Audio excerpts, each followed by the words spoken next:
What does it take for God to reject a king? Saul wasn't a villain.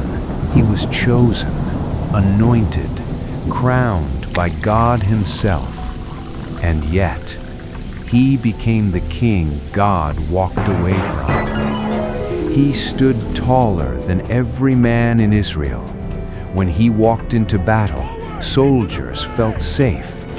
But inside, something fragile was growing. Insecurity.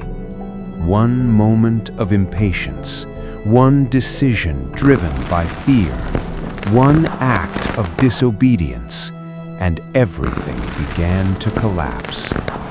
This is not just the story of a fallen king. It's the story of how pride slowly destroys a man, even when he wears a crown.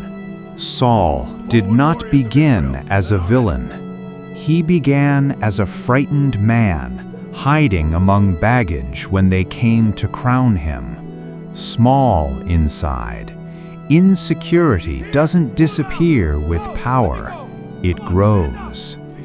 He won battles, united tribes, defeated enemies who terrified Israel.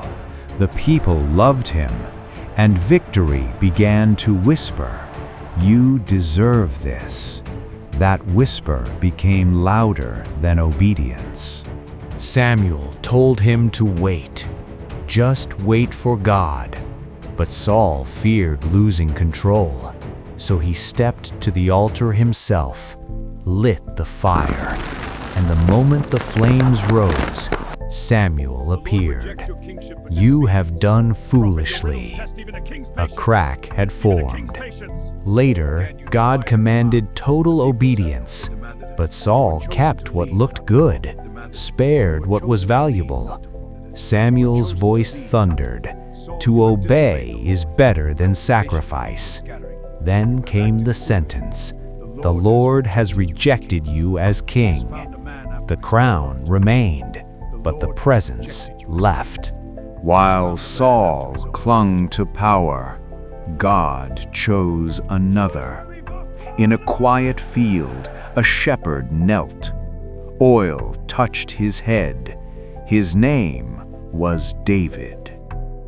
David defeated giants. The people sang his name. Saul has slain his thousands, and David his tens of thousands. And something broke inside the king. Applause became threat. Love became competition. Fear became obsession. Twice, Saul hurled his spear. Twice, David escaped. The king had become a hunter, chasing the very man who would replace him. The throne was no longer about leadership. It was about control.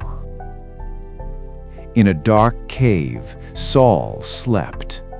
David stood above him, sword raised. One strike and everything would end. But David stepped back, mercy over revenge. Saul wept, but tears did not change him. Peace had left him. Clarity had left him. God had left him.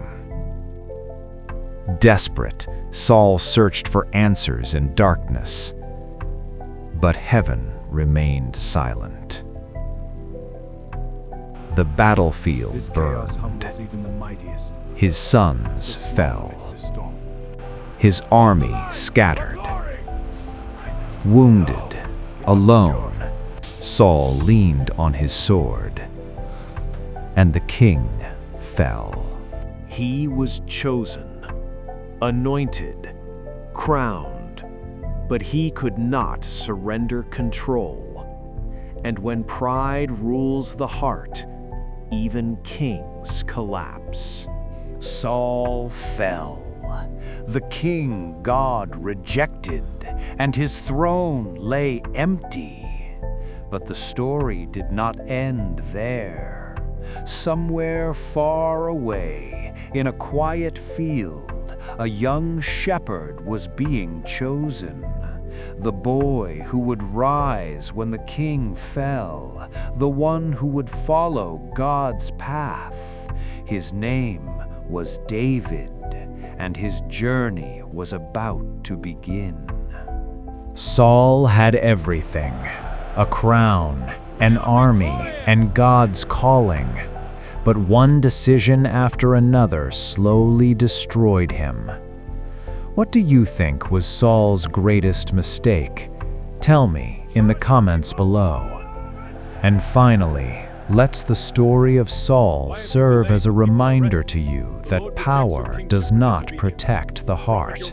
Even kings can fall when pride replaces obedience. So always obey God's words and know that God's timing is never late. If you enjoy powerful Bible stories told in a cinematic way, subscribe and join this journey through the most dramatic stories in Scripture.